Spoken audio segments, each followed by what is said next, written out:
اعوذ باللہ من الشیطان الرجیم بسم اللہ الرحمن الرحیم۔ السلام علیکم اسٹوڈنٹس، کیسے ہیں آپ سب؟ امید ہے آپ سب خیریت سے ہوں گے۔ آج ہم اپنی نہم کلاس کی اردو کا سبق نمبر 3 کاہلی پڑھنے جا رہے ہیں، جسے تحریر کیا ہے سر سید احمد خان، اور صنفی ادب کے لحاظ سے یہ ایک مضمون نگاری ہے۔ چلیں اپنے سبق کا آغاز کرتے ہیں۔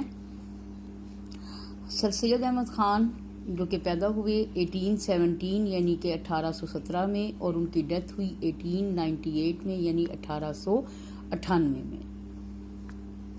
تو یہ ان کی ایک صنفی ادب کے لحاظ سے مضمون نگاری ہے۔ چلے اپنے سبق کا آغاز کرتے ہیں۔ بسم اللہ الرحمن الرحیم۔ کاہلی، جس کو تحریر کیا ہے سر سید احمد خان نے، اور صنفی ادب کے لحاظ سے یہ ایک مضمون نگاری ہے۔ اور اب ہم دیکھتے ہیں کہ ہمیں اس سبق کو پڑھ کر کیا چیزیں انڈرسٹینڈ کریں گے ہم لوگ، یا کیا بات ہمیں سمجھ آئے گی۔ کہتے ہیں کہ طلباء کو لفظ کاہلی کے لفظی اور اصطلاحی معنی سے متعارف کروایا جائے گا۔ اس کے علاوہ سر سید احمد خان کی تحریروں میں موجود مقصدیت یعنی کوئی نہ کوئی گول، اس سے روشناس کرایا جائے گا، اور امت مسلمہ کے زوال کا ایک سب سے بڑا اہم جو سبب ہے اس سے آگاہ کیا جائے گا، اور اس کا سب سے بڑا یا اہم سبب کیا ہے؟ کاہلی ہے۔ چلیں سبق کا آغاز کرتے ہیں۔ کہتے ہیں کہ یہ ایک ایسا لفظ ہے جس کے معنی یعنی مطلب سمجھنے میں لوگ غلطی کرتے ہیں۔ لوگ یہ سمجھتے ہیں کہ ہاتھ پاؤں سے محنت نہ کرنا، کام کاج محنت مزدوری میں چستی یعنی پھرتی نہ کرنا، اٹھنے بیٹھنے چلنے پھرنے میں سستی کرنا کاہلی ہے۔ تو کاہلی کا ویسے ہی مطلب ہوتا ہے محنت نہ کرنا یا سستی کرنا، مگر یہ خیال نہیں کرتے کہ دلی قوہ یعنی دل کی طاقت کو بیکار چھوڑ دینا یعنی فضول چھوڑ دینا سب سے بڑی کاہلی یعنی سستی ہے۔ ہاتھ پاؤں کی محنت اوقات بسر کرنے یعنی وقت گزارنے یا اپنی زندگی گزارنے اور روٹی کما کر کھانے کے لیے نہایت ضروری ہے۔ روٹی پیدا کرنا یعنی روٹی کے لیے محنت کرنا اور پیٹ بھرنا ایک ایسی چیز ہے کہ مجبوری کی حالت میں اس کے لیے محنت کی جاتی ہے۔ یعنی انسان جو ہے جتنا مرضی کاہل سے کاہل ہو، لیکن اپنا پیٹ بھرنے کے لیے اور اپنی روزی کمانے کے لیے برحال اسے محنت کرنی ہی پڑتی ہے، اور ہاتھ پاؤں کی کاہلی یعنی سستی چھوڑی جاتی ہے۔ یعنی پیٹ بھرنے کے لیے کہیں نہ کہیں آ کر انسان اپنے ہاتھ پاؤں کی کاہلی کو چھوڑ دیتا ہے۔ ظاہری بات، جب پیٹ کھانا مانگے گا تو انسان کتنا بھی سست ہو وہ اتنا کام کر لے گا کہ ایک وقت کے لیے اس کا پیٹ بھر جائے۔ اور اسی لیے ہم دیکھتے ہیں کہ محنت مزدوری کرنے والے لوگ اور وہ جو کہ اپنی روزانہ محنت سے اپنی بسر اوقات کا سامان مہیا کرتے ہیں یعنی حاصل کرتے ہیں۔ بسر اوقات کا میں نے پہلے بتایا تھا، وقت گزارنا یا زندگی گزارنا، بہت کم کاہل ہوتے ہیں۔ یہاں پہ ایک مزدور کی مثال دی جا رہی ہے کہ محنت مزدوری کرنے والے اور اپنی روزانہ کی ویجز کمانے والے، یعنی جن کو پتہ ہے کہ آج ہم گھر سے نکلیں گے، محنت مزدوری کریں گے، کچھ کما کر لائیں گے تو ہی ہمارے گھر کا گزارا ہوگا، ورنہ آج خالی پیٹ سونا پڑے گا۔ تو وہ لوگ کہتے ہیں بہت کم کاہل ہوتے ہیں۔ محنت کرنا اور سخت یعنی مشکل کاموں میں ہر روز لگے رہنا یعنی ہر روز مشکل کام کرنا گویا ان کی طبیعت ثانی دوسری عادت یا پختہ عادت ہو جاتی ہے۔ یعنی صبح اٹھ کے ان کو پتا ہے کہ سب سے پہلے ہم نے منہ ہاتھ دھونا ہے، اور پھر اپنا جو روزمرہ کا کھانا وغیرہ ناشتہ کرنے کے بعد ہمیں گھر سے نکلنا ہے، چاہے آندھی ہے، چاہے طوفان ہے، چاہے بارش ہے، چاہے جو بھی ہے۔ ڈیلی ویجز والے یعنی روزانہ اپنی مزدوری کرنے والے یا اپنی روزانہ کی جو ہیں وہ روزی کمانے والے لوگ، ان کو ہر حال میں اپنے لیے محنت کرنی پڑتی ہے اور اپنے ہاتھ اور پاؤں کی کاہلی کو چھوڑنا پڑتا ہے۔ یہ بلکہ ان کی پختہ عادت بن چکی ہوتی ہے۔ انہیں پتا ہے کہ ہماری زندگی میں کہیں بھی کوئی ریسٹ نہیں ہے، ہم جائیں گے کمائیں گے تو ہی ہمارے گھر کا چولہا جلے گا۔ مگر جن لوگوں کو ان باتوں کی حاجت نہیں یعنی ضرورت نہیں، اور اپنے دلی قوا کو وہ یعنی دل کی طاقت کو بیکار چھوڑ کر فضول چھوڑ کر بڑے کاہل اور بالکل حیوان صفت یعنی جانوروں کی صفت رکھنے والا یا جانوروں کی عادت رکھنے والے ہو جاتے ہیں۔ اب میں نے یہاں پہ ایک سٹار لگایا ہوا، اسٹوڈنٹس آپ کو نظر آ رہا ہوگا، یہ پیراگراف بورڈ کے پیپرز کے لیے بہت امپورٹنٹ ہے تشریح کے لیے، تو میں نے جتنے بھی پاسبل اس کے الفاظ معنی تھے وہ میں نے سب آپ کو کروا دیے، سمجھا دیے۔ یہ سچ ہے کہ لوگ پڑھتے ہیں اور پڑھنے میں ترقی بھی کرتے ہیں، اور ہزار پڑھے لکھوں میں سے شاید ایک کو ایسا موقع ملتا ہوگا کہ اپنی تعلیم کو اور اپنی عقل کو ضرورتاً کام میں لاوے یہاں پر لاوے سے مراد لائے، یہ پرانی اردو ہے تو اسی لیے یہ کہ 18s کی اردو ہے تو اس لیے یہاں پر لاوے وغیرہ کے استعمال کیا گیا، اس زمانے میں اردو ایسی ہی بولی جاتی تھی۔ لیکن اگر انسان ان عارضی ضرورتوں کا منتظر رہے، عارضی ضرورت عام ضرورت جو وقتی ضرورت ہوتی ہے، عارضی کا مطلب ہوتا ہے وقتی، یعنی وقت کے ساتھ جب پوری ہو جائے تو وہ ختم ہو جاتی ہے۔ اگر انسان ان عارضی ضرورتوں کا منتظر رہے اور اپنی دلی قوا کو بیکار ڈال دے تو وہ نہایت سخت کاہل اور وحشی میں جانوروں جیسا ہو جاتا ہے، درندہ، وحشی کا مطلب لفظی معنی درندہ ہوتا ہے۔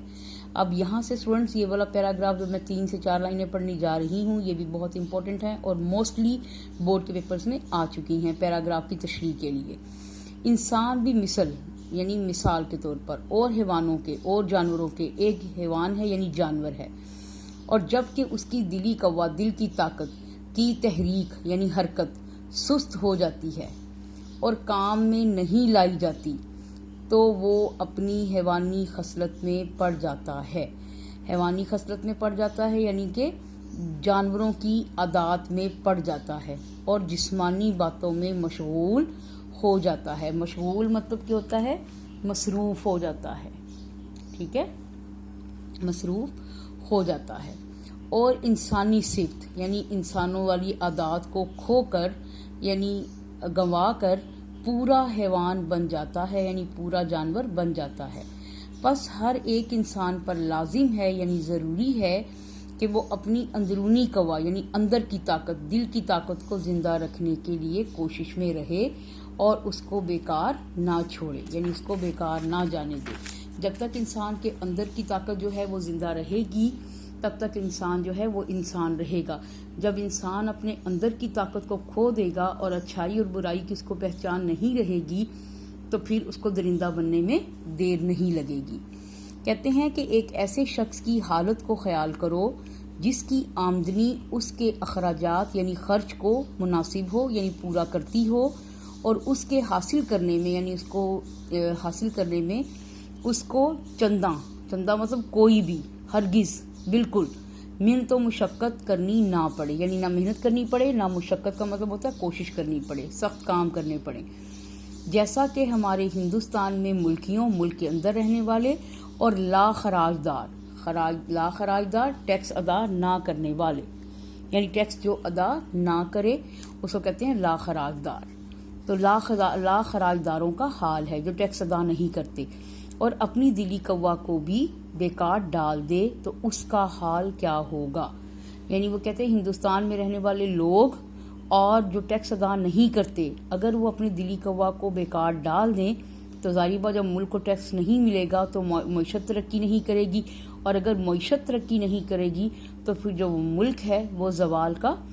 اور پستی کا سبب بن جائے گا۔ تو سب سے کسی ملک کا زوال آنا یا کسی ملک کا جو ہے وہ ترقی نہ کرنا، اس کا سب سے بڑی ریزن کیا ہوگی؟ اگر وہاں کی عوام جو ہے یا وہاں کے لوگ جو ہیں وہ کاہل ہو جائیں گے اور وقت پر ٹیکس ادا نہیں کیا جائے گا تو پھر وہ ملک زوال کا اور تنزلی کا سبب بن جائے گا۔ یہی بات وہ سید احمد خان ہمیں سمجھا رہے ہیں۔ اب یہاں سے پھر یہ جو 3 لائنیں ہیں یہ بورڈ کے پیپرز کے لیے بہت امپورٹنٹ ہیں، یہ پیراگراف پیپر میں آ چکا ہے بورڈ کے۔ یہی ہوگا کہ ان کے عام شوق یعنی جو ان کے عام مشاغل ہیں وحشیانہ باتوں کی طرف مائل ہو جائیں گے یعنی اس طرف راغب ہو جائیں گے، وحشیانہ یعنی جانوروں جیسی، ان کے عام شوق جو ہیں وہ ان کو جانوروں کی حرکات یعنی درندگی کی طرف مائل کر جائیں گے۔ مزیدار کھانا ان کو پسند ہوگا۔ قمار بازی یعنی جوا اور تماش بینی یعنی عیاشی، ٹھیک ہے، قمار بازی، جوا اور تماش بینی یعنی عیاشی کے عادی ہو جائے گا، اور یہی سب باتیں اس کے وحشی بھائیوں میں بھی ہوتی ہیں۔ یعنی جو لوگ جن کی دلی قوا بیکار چھوٹ جائے گی اور جو کاہلی کے عادی ہو جائیں گے، وہ لوگ جو ہیں وہ غلط حرکات کی طرف عادی ہو جائیں گے، غلط حرکات کے، اور یہی سب باتیں اس کے جیسے باقی وحشی بھائیوں میں بھی ہوتی ہیں۔ البتہ اتنا فرق ہوتا ہے کہ وہ پہواڑ ہوتا ہے گنوار دیہاتی، بد سلیقہ جن میں کوئی اخلاق سلیقہ روایات نہ ہوں، اور وحشی ہوتے ہیں، یعنی کہ وہ لوگ جو ہیں وہ بری عادات کے حامل ہو جائیں گے، اور جو بری حرکات ہیں وہ ان کا جو ہے سبب بنیں گے۔ تو پہواڑ کا مطلب ہوتا ہے جنگلی یا وحشی، اور جو ہے بد سلیقہ یعنی کہ جن میں سلیقہ نہ ہو، جن میں کسی طرح کی کوئی تربیت نہ ہو، اور وحشی یعنی کہ جنگلی، یعنی وہ گنوار، غیر سلیقہ مند اور درندے ہو جاتے ہیں، اور یہ ایک وزادار وحشی ہوتا ہے، یعنی کہ رکھ رکھاؤ والا وحشی ہوتا ہے۔ وہ کہتے ہیں جو امیر لوگ ہوتے ہیں، جو کہ جن میں امارت ہوتی ہے، جو امیر لوگ ہوں وحشی وہ بھی ہوتے ہیں، اور جو غریب لوگ ہوں وہ بھی وحشی ہوتے ہیں، لیکن دونوں میں فرق ہوتا ہے۔ اگر کوئی امیر آدمی کوئی برائی کرے یعنی شراب نوشی کرے یا جوا کھیلے تو یہ اس کے مشغلہ کہلاتا ہے، اور اگر کوئی غریب کر لے یہی کام تو وہ پہواڑ، بد سلیقہ یا وحشی کہلاتا ہے۔ کہتے ہیں ہوتے سب یہ ایک ہی طرح کے لوگ ہیں، لیکن کچھ وزادار وحشی کہلاتے ہیں اور کچھ پہواڑ، بد سلیقہ وحشی کہلاتے ہیں، صرف ان میں امارت کا اور غربت کا فرق ہوتا ہے۔ ہم قبول کرتے ہیں کہ ہندوستان میں ہندوستانیوں کے لیے ایسے کام بہت کم ہیں جن میں ان کو قوائے دلی یعنی دل کی طاقت اور قوائے عقلی یعنی عقل کی طاقت کو کام میں لانے کا موقع ملے، اور برخلاف اس کے یعنی اور اس کے برعکس اور ولایتیوں میں یعنی باہر کے ممالک کے لوگوں، انگریزوں میں، اور خصوصاً انگلستان میں یعنی وہاں کے لوگوں کے لیے ایسے مواقع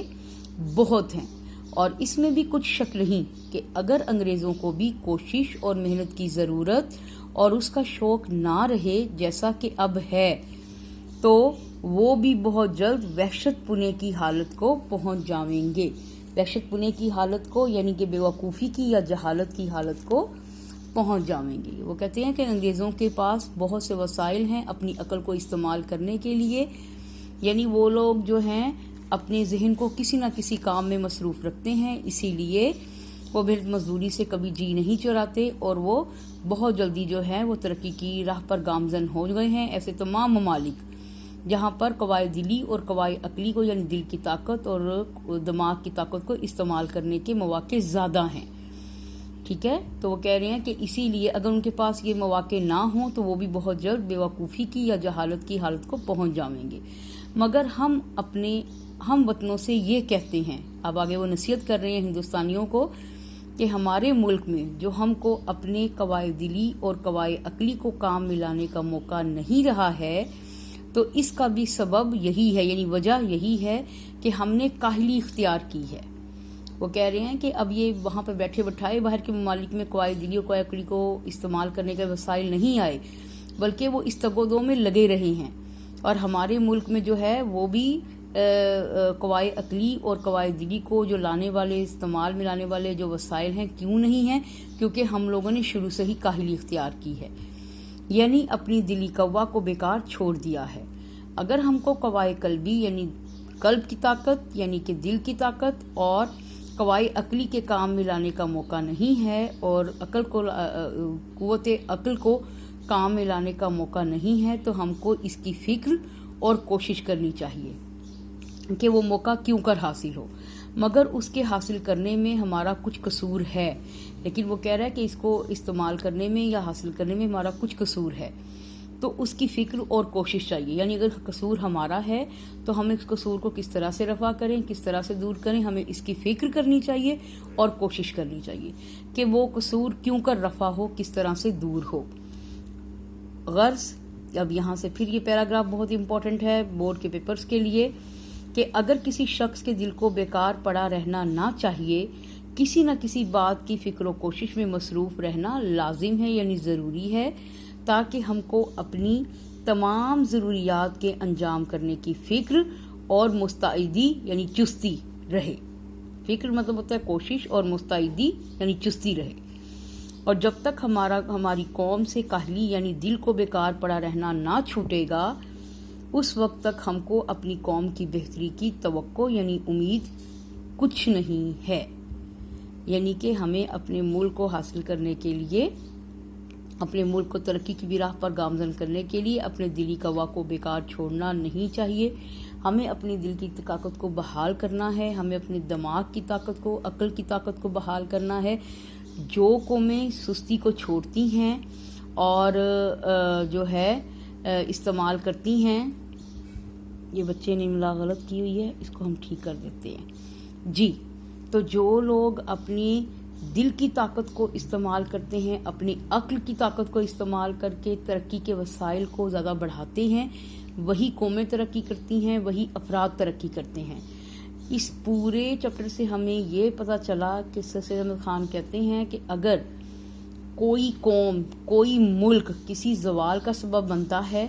تو اس کے زوال کا سبب جو ہے وہ صرف کاہلی ہے, اور امت مسلمہ یعنی مسلمان قوموں کی جو زوال کا سبب ہے وہ بھی کاہلی ہی ہے.